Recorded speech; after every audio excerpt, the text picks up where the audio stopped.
What if the wisdom that took 5 decades to earn could be yours in the next 40 minutes? For most of your life, you've been stumbling through the same mistakes, fighting the same battles, losing sleep over the same fears that consumed generations before you. Today, you'll discover 10 brutal truths from 52 years of existence, lessons carved not from books alone, but from blood, sweat, failure, and the relentless pursuit of inner mastery. These aren't comfortable platitudes.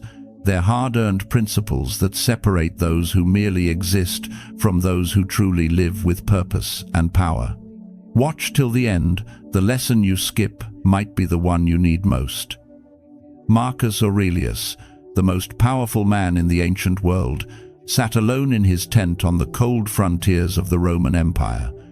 Surrounded by war, political betrayal, and the constant weight of responsibility, he wrote these words in Meditations, Book 2. "You have power over your mind, not outside events. Realize this, and you will find strength." Here was an emperor who could command legions, yet he understood the ultimate truth.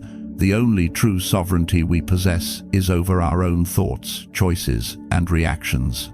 2,000 years later, we face different enemies, not barbarian invasions, but digital distractions, not political conspiracies, but existential anxiety. Not physical plagues alone, but epidemics of meaninglessness, chronic dissatisfaction, and spiritual bankruptcy. The battlefield has changed. The principles of victory have not. For 52 years, life has been my philosopher. Every failure taught me what the Stoics knew. Every loss revealed what Seneca warned about. Every triumph confirmed what Epictetus promised. And now, at this stage of existence, I see with crystalline clarity what matters and what's merely noise. In this video, we'll explore 10 non-negotiable lessons that will save you decades of confusion, protect you from devastating mistakes, and forge you into someone unshakable. These aren't theories. They're battle-tested truths. They're the wisdom I wish someone had carved into my mind at 20. They're what transforms boys into men, victims into victors, and chaos into unbreakable calm. Let's begin. Lesson 1. Your suffering is self-inflicted. Marcus Aurelius wrote in Meditations, Book 8, verse 47, "If you are distressed by anything external, the pain is not due to the thing itself, but to your estimate of it. And this you have the power to revoke at any moment." This isn't just ancient philosophy. This is the master key to psychological freedom that most people never discover. Here's what this truly means. The world doesn't happen to you. It simply happens. Your spouse doesn't make you angry. You choose anger in response to their words. Traffic doesn't ruin your day. Your interpretation that you're entitled to smooth roads creates frustration. Your bank account doesn't determine your worth. Your attachment to a specific number generates anxiety. Every single moment of psychological suffering originates not from circumstances, but from the stories you tell yourself about those circumstances. The Stoics understood what modern cognitive behavioral therapy later confirmed. Between stimulus and response lies your power to choose. The problem it solves. For decades, you've been surrendering your peace to things you cannot control. You've blamed your parents for your wounds, your boss for your stress, the economy for your limitations, other drivers for your rage. This victim mentality keeps you imprisoned in a cycle of reactivity and helplessness. You wake up each morning at the mercy of external forces. Someone cuts you off in traffic, and your entire mood shifts. A critical email arrives, and suddenly you're worthless. The weather turns grey, and your motivation evaporates. You've made yourself a puppet, and you've handed everyone else the strings. When you refuse to accept responsibility for your inner state, You guarantee your own suffering. You remain forever powerless, forever waiting for the world to change before you can find peace. Modern application and how-to, starting tomorrow morning, practice the Stoic pause. When something triggers you, a rude comment, disappointing news, an unexpected problem, stop before reacting. Take 3 deep breaths. Ask yourself, is this circumstance inherently painful, or is my interpretation creating the pain? In your relationships, when conflict arises, pause and examine your narrative. Your partner forgot your anniversary. The fact is neutral. Your story, they don't love me anymore, creates the devastation. Question that story. Find alternative explanations.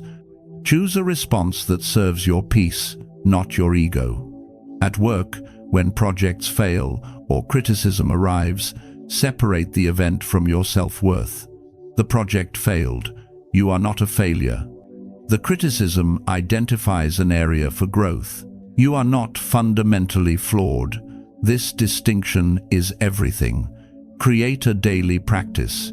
Each evening, write down 3 moments of suffering from your day. Next to each, identify the interpretation that created the pain. Then, write an alternative interpretation that maintains truth but removes unnecessary suffering. Emotional reinforcement. Weak minds blame the world and stay perpetually wounded. Strong minds recognize their interpretive power and claim their freedom. You possess something extraordinary, the ability to reframe any experience, to extract meaning from tragedy, to find strength in adversity. The moment you accept that your suffering is self-inflicted, you simultaneously claim the power to end it. This isn't cruelty, it's liberation. You're not a leaf blown by every wind of circumstance. You're the master of your inner citadel, and no external force can breach those walls without your permission. You are far more powerful than you've been taught to believe. But knowing this isn't enough. There's another principle that builds on this foundation, one that took me 30 years to fully grasp. Let's move to Lesson 2. Lesson 2. Time is your only real currency. Seneca, in his letters to Lucilius, Letter 1, delivered this devastating truth. It is not that we have a short time to live, but that we waste a lot of it. Life is long enough, and a sufficiently generous amount has been given to us for the highest achievements if it were all well invested. Explanation and deep meaning. Most people treat time as infinite. They postpone dreams, delay important conversations, waste hours on trivial entertainment, and genuinely believe there will always be more time later. This is the grandest delusion of human existence. You don't have time. You have a finite, rapidly diminishing allocation that cannot be renewed, purchased, or recovered. Every hour you spend scrolling mindlessly is an hour you'll never get back. Every evening wasted in meaningless activities is gone forever. Every year spent in a job you hate, a relationship that drains you, or pursuits that don't align with your values is a year stolen from your one precious life. The Stoics weren't being morbid when they contemplated death. They were being realistic. Memento mori, remember you will die, isn't meant to depress you. It's meant to wake you up to the urgency of living deliberately right now. The problem it solves. You've been living as if you have unlimited tomorrows. You say, someday I'll travel. Eventually I'll start that business. When things settle down, I'll focus on my health. Next year, I'll pursue my passion. Someday becomes never, eventually becomes too late. Next year becomes never year. Meanwhile, you hemorrhage time on activities that provide no lasting value. Social media scroll sessions that span hours. Television binges that numb rather than nourish. Gossip sessions that diminish rather than elevate. Worry marathons that solve nothing but steal everything. You're spending your most valuable asset, your limited time on Earth, as carelessly as a lottery winner burns through cash. And unlike money, time cannot be re-earned. Modern application and how-to. Conduct a brutal time audit this week. Track every single hour for 7 days. Where does your time actually go? Not where you think it goes, but where it genuinely disappears. You'll be shocked at the leakage. Then, ask the ultimate Stoic question for each activity. If I knew I had only 6 months to live, would I still do this? The activities that survive this filter deserve your time. Everything else is theft from your one wild and precious life. Implement the time debt framework. Before saying yes to any commitment, ask, what am I saying no to by saying yes to this? Every yes to something meaningless is a no to something meaningful. Choose consciously. Create a stop doing list that's longer than your to-do list. Identify the time vampires in your life, the obligations that drain without replenishing, the relationships that take without giving, the habits that numb without fulfilling. Eliminate them ruthlessly. Emotional reinforcement. Mediocre people waste time because they fear actually living. Exceptional people protect time because they understand its irreplaceable nature. You have within you the capacity to create an extraordinary life, but only if you stop squandering the hours you've been given. Your future self is either thanking you or cursing you for how you spend today. Every single day, you're either investing in the life you want or defaulting to the life you'll regret. Time doesn't care about your intentions, it only responds to your actions. You cannot buy back this moment. Live accordingly.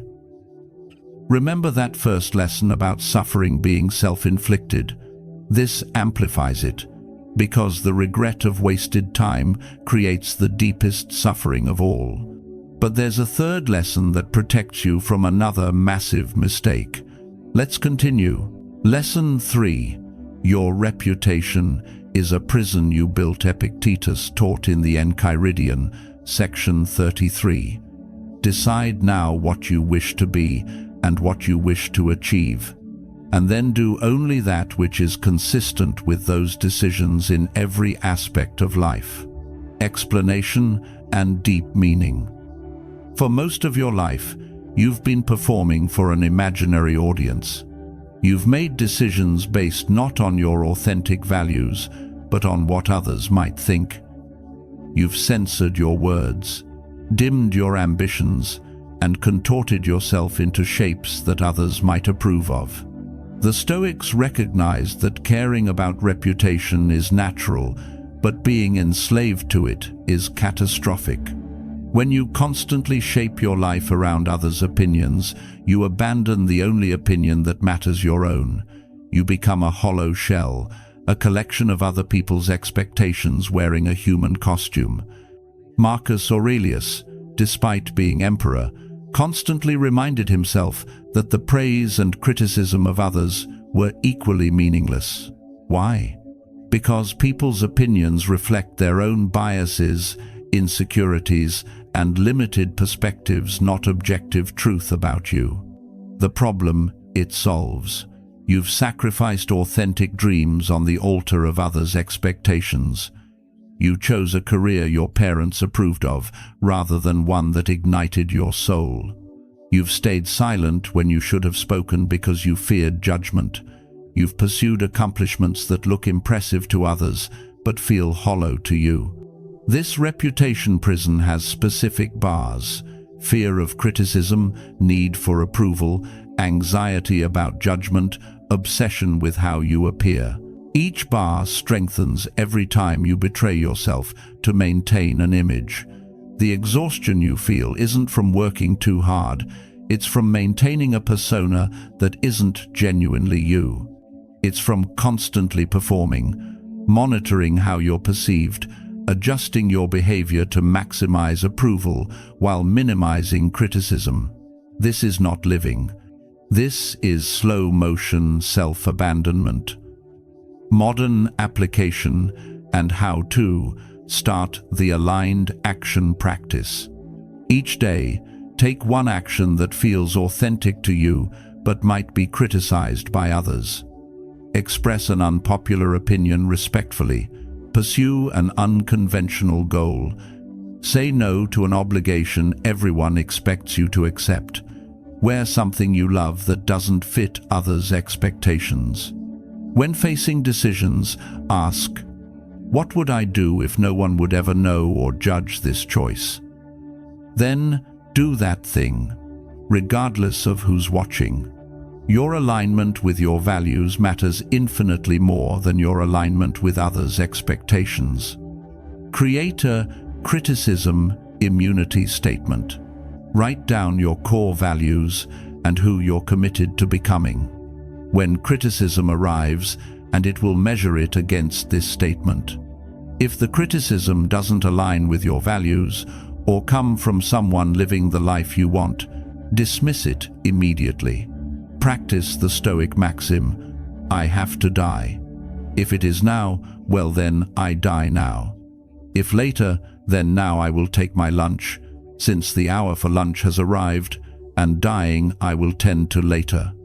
Apply this to reputation. I have to be judged. If they criticize me, well then they criticize me. If they praise me, I'll accept it gracefully. But right now, I will live according to my values and reputation. I will tend to never. Emotional reinforcement. Cowards live for applause. Warriors live for alignment with truth. You weren't born to be liked by everyone. You were born to express your unique gifts, pursue your genuine path, and become who you're meant to be, not who others want you to be. The people who criticize you are often those too afraid to pursue their own authentic path. The people who matter will respect you more when you live with integrity than when you perform for approval. And the people who reject the real you were never meant for your journey anyway. Freedom begins when you stop performing and start being. Today is the day you break out of the reputation prison. If you think these lessons are powerful, the next one will fundamentally change how you approach every relationship in your life. Let's move to Lesson 4. Lesson 4. You cannot control others only. Your response Epictetus opened the Enchiridion with perhaps the most important distinction in all of philosophy. Some things are within our power, while others are not. Within our power are opinion, motivation, desire, aversion, and, in a word, whatever is of our own doing. Not within our power are our body, our property, reputation, office, and, in a word, whatever is not of our own doing. Explanation and deep meaning. This is the dichotomy of control, and understanding it deeply will save you decades of frustration. You've spent years trying to change people who don't want to change. You've exhausted yourself, attempting to control outcomes that were never yours to control. You've suffered over things completely outside your sphere of influence. Your spouse's mood, your children's choices, your colleagues' work ethic, your parents' approval, the government's policies, the economy's fluctuations, other drivers' behavior, strangers' opinions. None of these belong to you. Zero. They exist in the realm of things you cannot control. What you can control, your thoughts about these things, your emotional response, your chosen actions, your standards, your effort, your integrity, your focus. That's it.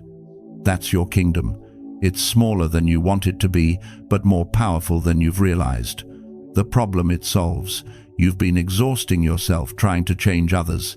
You've lectured, pleaded, manipulated, and nagged, trying to make your partner more affectionate, your children more motivated, your friends more reliable, your colleagues more competent. And what has this produced? Frustration for you, resentment from them, and zero lasting change. Every argument that begins with "you should" or "why don't you" is a futile attempt to control what isn't yours to control. Every hour spent worrying about what others might do, think, or say is an hour stolen from your own development. This illusion of control over others creates constant anxiety. You cannot relax because you're forever monitoring and attempting to influence variables that respond to their own internal logic, not your external pressure. Modern application and how-to. Create 2 columns on paper. Label one "within my control" and the other "outside my control." For every source of current stress in your life, place it in the appropriate column. Then, make this commitment. Invest 100% of your energy in the first column and 0% in the second. When someone's behavior bothers you, shift your focus. Instead of thinking they shouldn't act that way, ask, how do I want to respond to this behavior? You cannot change them. You can change your response, your boundaries, your expectations, and your choices. In relationships, replace attempts to control with clear communication of consequences, not manipulation consequences. I cannot control whether you respect our agreements, but I can control whether I remain in relationships where agreements are repeatedly broken. You're not controlling them, you're controlling your own boundaries. Practice the Stoic surrender statement. I prefer outcome, but I accept what actually occurs, and I will respond with wisdom and integrity regardless. Use this for job interviews, relationship conversations, business ventures, and health challenges. Prefer success. Accept any outcome. Control your response. Emotional reinforcement. Weak people exhaust themselves trying to control everything and everyone. Wise people focus their energy on the only thing they can truly control, themselves. You'll never find peace trying to orchestrate the world to match your preferences. You'll find immediate peace when you release what was never yours to hold. This isn't passivity. This is strategic power allocation. You're not giving up. You're focusing your considerable strength on the battleground where you actually have weapons, your own mind, choices, and action. The moment you stop trying to control others, you'll notice something extraordinary. You suddenly have energy for self-mastery, and self-mastery changes everything.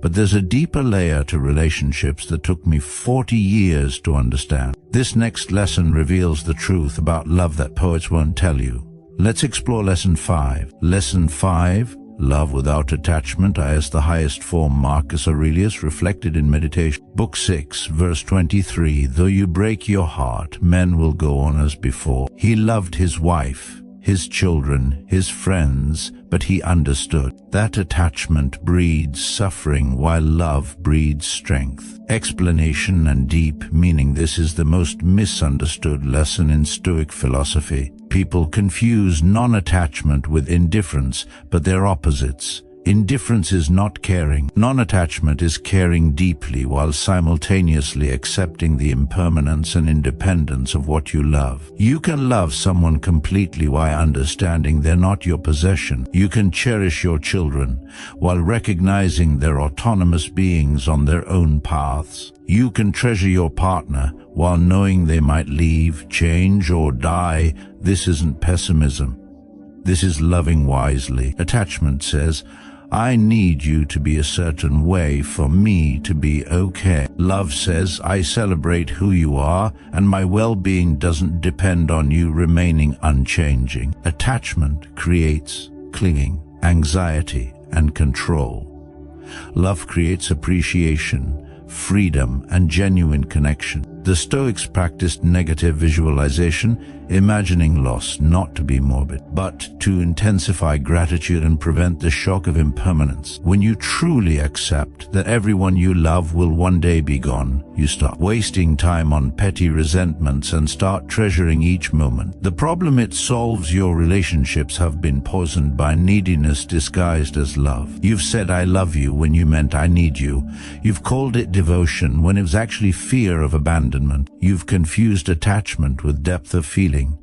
This attachment creates constant anxiety. You monitor your partner's mood, afraid their distance means abandonment. You control your children's choices, afraid their independence means you failed. You cling to friendships that no longer serve you, afraid letting go means you're unlikable. Worse, attachment prevents you from loving people as they are. You love your projection of who they should be, then suffer when reality doesn't match your fantasy. You love conditionally. I'll love you if you meet my needs, fulfill my expectations, and never change in ways I don't approve of. This isn't love, this is imprisonment for both parties. Modern application and how to each morning, when you see the people you love, practice the Stoic meditation Seneca recommended. This person is mortal.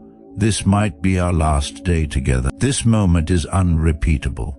Let this awareness fill you with gratitude and presence, not fear. In your relationships, catch yourself in attachment patterns. When you feel the urge to control, ask, am I trying to make this person's behavior about my security? When you feel anxiety about someone's choices, ask, am I loving them or loving what they provide me? Practice loving without conditions. Tell your partner, I love you exactly as you are today. If you change tomorrow, I'll learn to love who you're becoming. If you must leave, I'll treasure what we shared. My love isn't contingent on you remaining frozen for my comfort. Implement the memento mori for relationships practice. Once a week, vividly imagine that the people you love are gone. Feel the loss. Then return to the present moment and interact with them from that space of appreciation. Say the words you'd regret not saying. Express the affection you've been postponing. Let go of grudges that would seem ridiculous in hindsight. Emotional reinforcement. Needy people attach and suffocate. Mature people love and liberate. When you release attachment, you don't love less. You love more purely, more generously, more truly. You give people the greatest gift possible, the freedom to be themselves while being deeply cherished. This is the love that lasts. Not because it clings, but because it respects. Not because it controls, but because it trusts. Not because it needs, but because it chooses day after day to appreciate and honor. You are capable of this higher love. It begins with releasing the fear that masquerades as devotion. Remember how we discussed that time is your only real currency. This next lesson shows you what to spend it on. The principle that follows might be the most practically powerful of all 10. Let's dive into Lesson 6. Lesson 6. Discipline is the bridge between goals and accomplishment. Marcus Aurelius wrote in Meditations, Book 5, Verse 1, At dawn, when you have trouble getting out of bed, tell yourself, I have to go to work as a human being. What do I have to complain of if I'm going to do what I was born for, the things I was brought into the world to do? Explanation and deep meaning. You've been taught that motivation creates success, that inspiration drives achievement, that you need to feel like it before taking action. This is the lie that keeps most people ordinary. Discipline is doing what needs to be done, when it needs to be done, whether you feel like it or not. It's the bridge, the only bridge between your current reality and your desired future. Motivation gets you started. Discipline keeps you going when motivation has long abandoned you. The Stoics understood that feelings are unreliable guides. You'll rarely feel like doing the hard thing. You won't feel like exercising when you're tired, working when you're uninspired, having difficult conversations when you're anxious, or maintaining standards when you're discouraged. Discipline means you do these things everywhere. Not because of how you feel, but because of who you're committed to becoming. Your character is built in the moments when you override immediate impulses to honor long-term commitments. Every single time. The problem it solves, you've been waiting to feel ready, inspired, or motivated before taking action. You've made your goals conditional on your emotional state. I'll start that business when I feel more confident. I'll get healthy when I feel more energetic. I'll pursue that relationship when I feel less afraid. This guarantees you'll remain exactly where you are. Feelings don't create action. Action creates feeling. You don't gain confidence and then act boldly.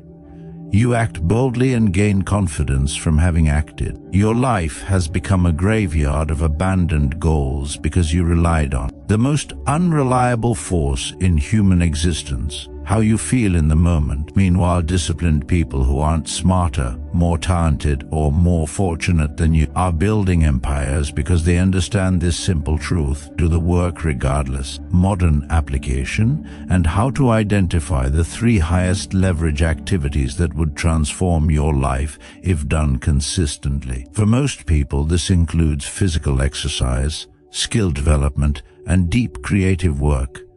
These are your non-negotiables. Schedule them like medical appointments. Not "I'll work out if I have time," but Monday, Wednesday, Friday at 6 a.m. I'll work out. No exceptions, no negotiations, no mood-dependent decisions. Your calendar doesn't care how you feel. Neither should your commitment. Implement the 5-minute rule. When resistance appears, and it always appears, commit to just 5 minutes. 5 minutes of writing, exercising, or working on that project. Starting is usually the hardest part. 5 minutes becomes 15, becomes an hour. But even if it stays 5 minutes, you've honored your discipline. Create implementation intentions. Instead of vague goals like "get healthier," create specific if-then statements. If it's 6 a.m. on a weekday, then I immediately put on workout clothes and begin my exercise routine. Research shows these frameworks dramatically increase follow-through by removing the need for in-the-moment decision-making. Track your discipline, not just your results. Create a simple grid. Each day you honor your commitment. Mark and 10th, your goal is to not break the chain. You're not tracking weight loss or business revenue yet. You're tracking the only thing you fully control, whether you did the work today. Emotional reinforcement. Weak people are slaves to their feelings. Strong people are masters of their actions. You don't need more motivation, inspiration, or better circumstances. You need to do what you said you'd do when you said you'd do it, whether you feel like it or not. This is how you build unshakable self-trust. This is how you develop a reputation with yourself, that you're someone who follows through. This is how you close the gap between who you are and who you want to become. Discipline isn't punishment. It's self-respect made visible. It's future you thanking present you. It's the daily demonstration that you value your goals more than momentary comfort. You have this power. Use it today. But discipline without wisdom can drive you into the ground. This brings us to a crucial lesson about rest that driven people often ignore. Let's move to Lesson 7. Lesson 7. Rest is not weakness. It's strategic recovery. Seneca wrote on tranquility of mind. The mind must be given relaxation. It will rise improved and sharper after a good break. Just as rich fields must not be forced, for they will quickly lose their fertility if never given rest, so constant work on the anvil will fracture the force of the mind. Explanation and deep meaning in a culture that glorifies hustle and demonizes rest. This lesson feels almost revolutionary, but the Stoics understood what modern neuroscience now confirms. Sustainable high performance requires strategic recovery. You are not a machine. You're a biological organism with cycles, rhythms, and genuine needs for restoration. Your willpower depletes throughout the day. Your cognitive capacity diminishes with constant use. Your emotional reserves empty when perpetually drawn upon. This isn't weakness. This is physiology. The difference between rest and laziness is intention and timing. Laziness is avoiding necessary work because of comfort seeking. Rest is intentionally recovering so you can do necessary work at your highest capacity. Warriors don't stay on the battlefield indefinitely. They fight intensely, then retreat to recur, sharpen weapons, treat wounds, and prepare for the next engagement. Marcus Aurelius, despite leading an empire at war, took time for contemplation, walks, and philosophical study. He understood that a depleted leader makes poor decisions. A rested mind sees clearly. A recovered body performs optimally. The problem it solves: you've been wearing exhaustion as a badge of honor. You've glorified burnout, mistaking it for dedication. You've pushed through when wisdom said rest, believing relentless grinding is the only path to success. This approach has consequences. Your decision-making deteriorates when you're exhausted. Your creativity vanishes when you're depleted. Your relationships suffer when you have nothing left to give. Your health crumbles when you ignore your body's signals. Your emotional regulation fails when you're running on fumes. Ironically, your refusal to rest has made you less productive, not more. You're spending 12 hours doing what a rested mind could accomplish in 6. You're making mistakes that cost you days to fix when prevention would have cost you an hour of sleep. You're chronically operating at 60% capacity instead of cycling between 800% intensity and genuine recovery. Modern application and how to build rest into your schedule with the same non-negotiability as your work commitments. This includes nightly 7 to 8 hour sleep windows, weekly Sabbath day of complete rest from work, and quarterly extended breaks for deep recovery. Differentiate between rest and numbing. Scrolling social media isn't rest. It's stimulation disguised as relaxation. Binge-watching television isn't recovery, it's avoidance. True rest includes quality sleep, nature walks, meditation, genuine play, deep conversation, reading for pleasure, and creative hobbies with no outcome pressure. Implement ultradian rhythm work cycles. Research shows our brains naturally cycle through approximately 90-minute periods of high focus followed by a need for rest. Work intensely for 90 minutes, then take a true 15-minute break. Walk outside, do breathing exercises, stretch. Do anything that allows your mind to diffuse. This rhythm will triple your productive output. Create a shutdown ritual each evening. 30 minutes before bed, cease all work, dim lights, eliminate screens, engage in calming activities. This signals your nervous system that the day's battles are complete and recovery can begin. Practice the Stoic concept of enough. You'll never complete everything possible. There will always be more emails, more projects, more opportunities. At some point each day, declare enough. Close the laptop. Walk away. Trust that what didn't get done today either wasn't truly important or will be there tomorrow when you're restored. Emotional reinforcement. Foolish people confuse exhaustion with productivity. Wise people understand that sustainable excellence requires strategic oscillation between exertion and recovery. You're not being lazy when you rest intentionally. You're being strategic. The most dangerous person is the one who's well-rested, clear-minded, and energized, not the one burning themselves into ash trying to prove something. Your competition is exhausted and making poor decisions. You'll be sharp, focused, and operating at full capacity. Rest is not retreat, it's reloading, and you cannot win battles with an empty chamber. But even with discipline and rest, there's a darker challenge that will test you repeatedly throughout life. This next lesson addresses the hardest emotion to master. Let's continue to Lesson 8. Lesson 8.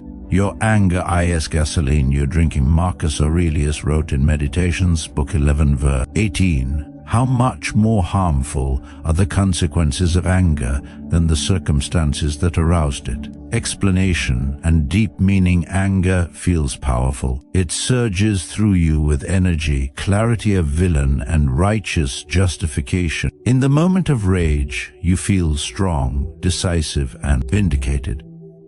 This is the grand illusion.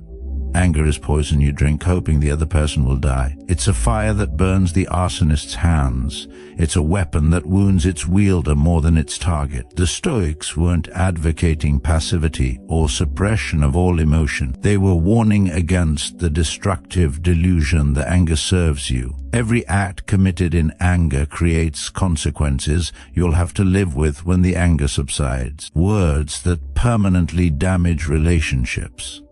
Decisions that derail your progress. Actions that reveal your lack of self-control. Burned bridges, lost opportunities, destroyed trust. And for what? The temporary sensation of releasing frustration. The person who cannot control anger is announcing to the world, I am not the master of myself. And if you're not the master of yourself, you're the master of nothing. The problem it solves, your anger, has cost you dearly, even if you haven't fully calculated the price. The job you lost because you couldn't control your temper. The relationship ended because you said unforgivable things in rage. The respect you sacrificed when you exploded in public. The peace of mind you destroyed by nursing resentments. Anger keeps you trapped in the past, endlessly rehearsing old wounds, reliving old offenses, maintaining old hatreds. While you're burning with rage over something that happened yesterday, last month, or 10 years ago, life is happening right now and you're missing it.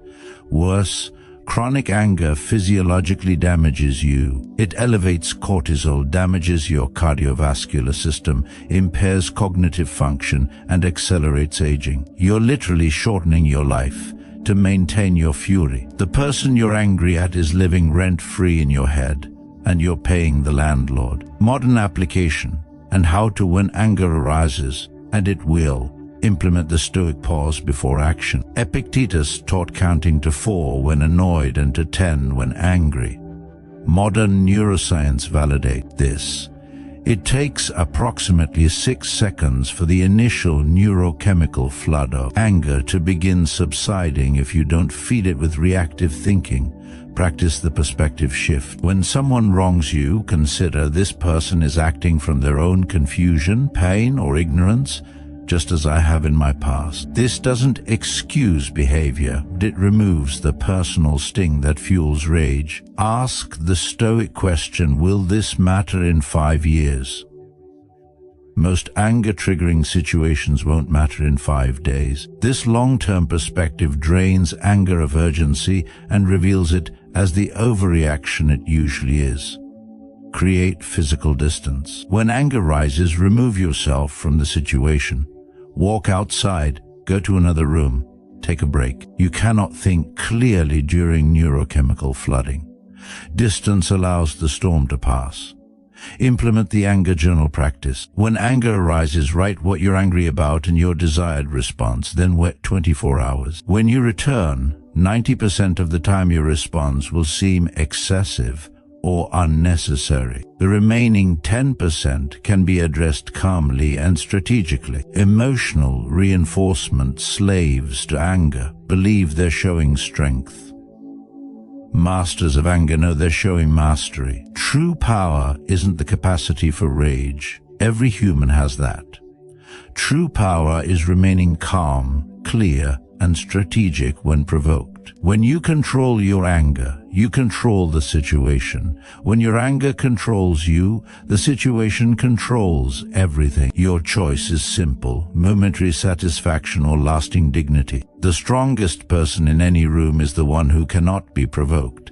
Become that person. We're approaching the final lessons, the ones that integrate everything discussed. This next principle reveals the secret to handling inevitable loss. Let's explore Lesson 9. Lesson 9. Loss is the teacher, not the enemy. Seneca wrote in Letters to Lucilius, Letter 91. What need is there to weep over parts of life? The whole of it calls for tears. New troubles will press on before you have done with the old. What made him extraordinary wasn't avoiding loss, but his interpretation of it. He saw every loss as an opportunity to practice his philosophy, to demonstrate his principles, and to grow stronger in the broken places. The problem it solves: you've been resisting loss, as if resistance could prevent it. You fought against change, clung to what's ending, and suffered immensely in the denial that loss is loss. This resistance multiplies suffering exponentially. When you resist loss, you experience 2 pains: the pain of the loss itself and the pain of wishing it weren't so. When you accept loss, you experience only the first pain, which is already challenging enough without adding the second layer of resistance. Your unprocessed losses are haunting you, the grief you never fully felt, the failure you never made peace with, the betrayal you never integrated. These undigested losses create cynicism, fear, and protective walls that prevent you from fully living now. Modern application and how to, when loss arrives, give yourself permission to grieve fully. The Stoics weren't advocating robotic suppression of emotion. They were advocating experiencing emotion without being destroyed by it. Feel the sadness, the disappointment, the grief. Let it move through you like a storm that eventually passes. After the initial grief, ask, what is this loss teaching me? What false belief is being corrected? What illusion is being shattered?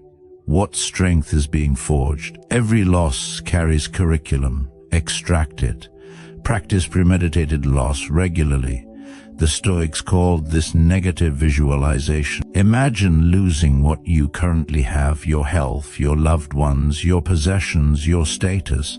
This isn't morbid, it's immunizing. When you regularly contemplate loss, actual loss doesn't devastate you with surprise. You've already emotionally prepared.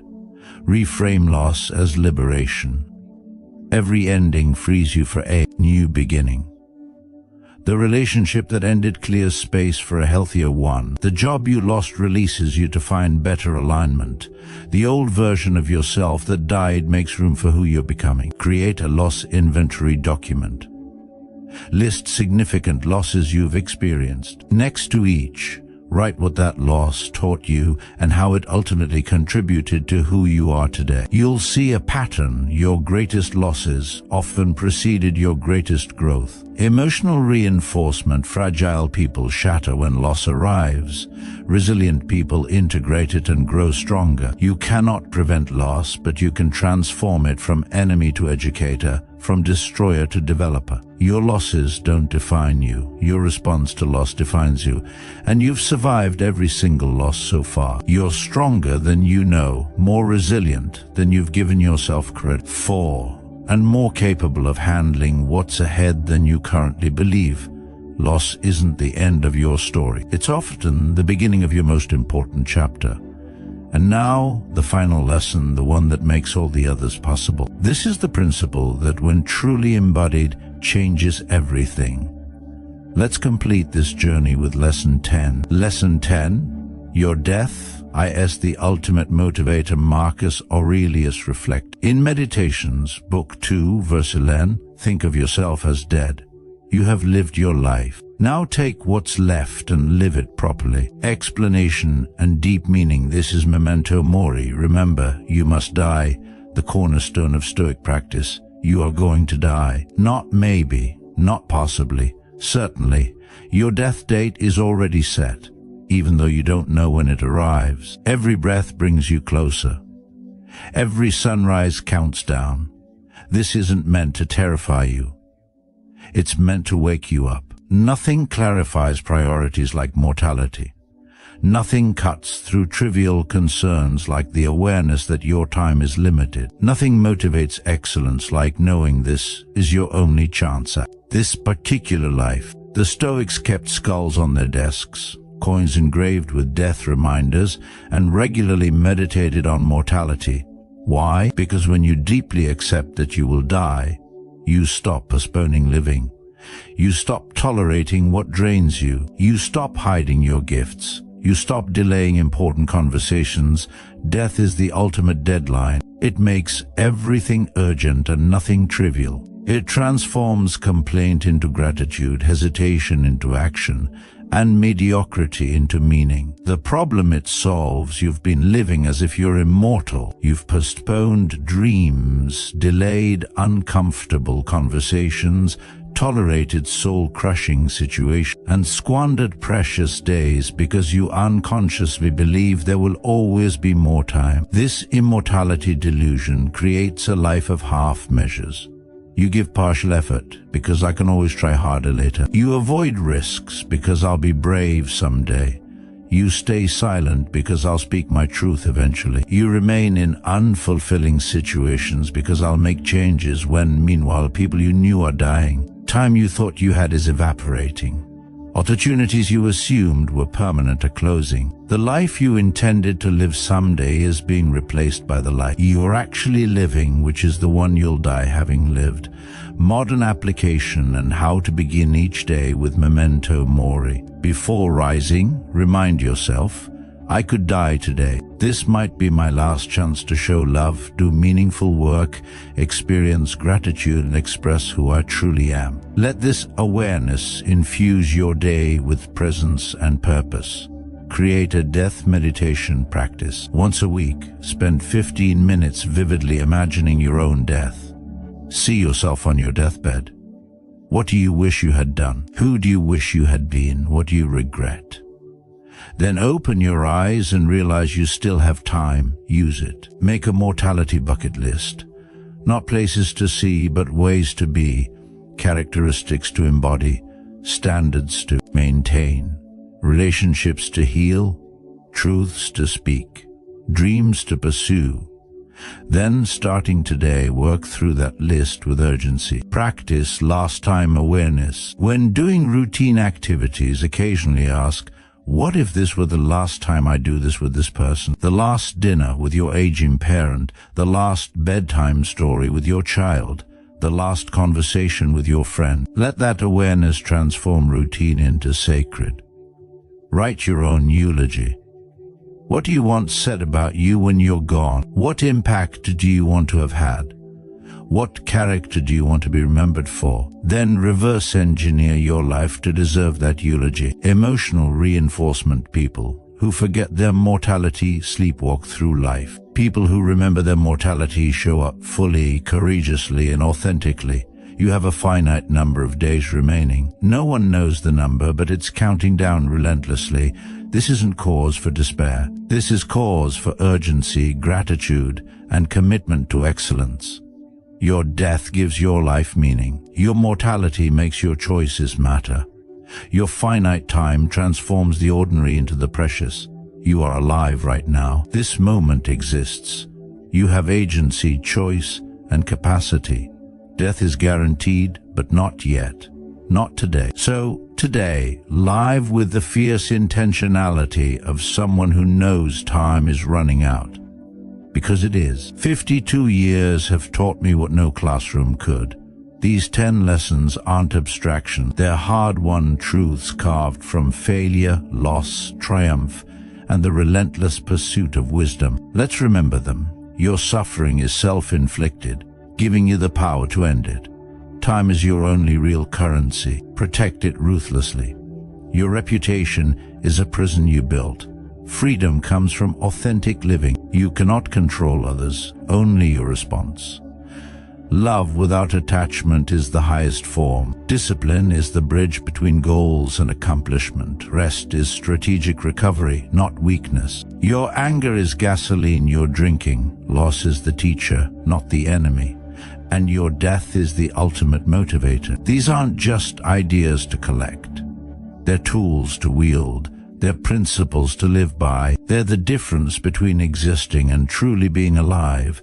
You didn't arrive at this moment by accident. Something in you knows you're capable of more. Something in you recognizes mediocrity isn't your destiny. Something in you is ready to stop postponing and start embodying these truths. The Stoics believed philosophy isn't about clever arguments. It's about transformation, becoming the kind of person who remains unshaken when chaos arrives, the kind of person who loves deeply without clinging desperately, the kind of person who faces mortality with courage rather than terror. That person exists within you right now, waiting to emerge. If these lessons resonated with you, tap like. Not for me, but for the algorithm that will share this wisdom with someone who desperately needs it today. Drop a comment telling me which lesson hit hardest. Was it the truth about suffering, the urgency of time, the liberation of reputation? Your insights might be exactly what another viewer needs to read. Subscribe for unapologetic Stoic truth every single week. No motivational fluff, no comfortable lies, just the hard wisdom that actually transforms lives. You have everything you need. You always have. The principles are here. The time is now. The only question remaining is this: what will you do with what you've learned? Remember Marcus Aurelius, on those cold frontiers, fighting battles both external and internal. Remember Seneca facing his own execution with calm dignity. Remember Epictetus, born into slavery, becoming one of history's freest minds. They faced what you faced. They questioned what you question.